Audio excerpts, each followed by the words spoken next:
Aklat ng Isaias, chapter 44, verse 1 to 8. Walang ibang Diyos. Sinabi ni Yahweh sa Israel, Ikaw na lingkod ko, ako ay pakinggan. Lahi ni Jacob, bayan kong hinirang. Akong si Yahweh, ang sa iyo ay lumalang. Mula nang isilang ka, ikaw ay aking tinulungan. Huwag kang matatakot, ikaw ang aking hinirang.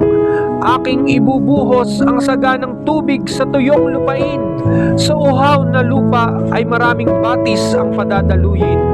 Aking espiritu ay ibubuhos ko sa iyong mga supling, at ang mga liping susunod sa iyo ay pagpapalain. Katulad ng damong sagana sa tubig, sila ay sisibol.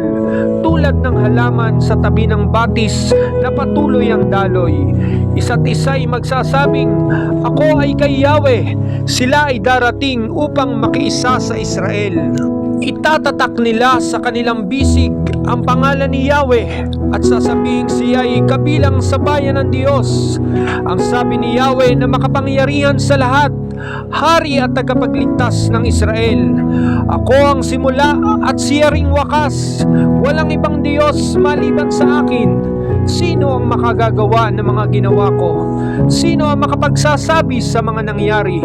Mula sa simula hanggang sa wakas. Huwag matakot, bayan ko. Alam mong sa mula't mula pa'y hinuhulaan ko na ang mga mangyayari. Kayo'y mga saksi ng lahat ng ito.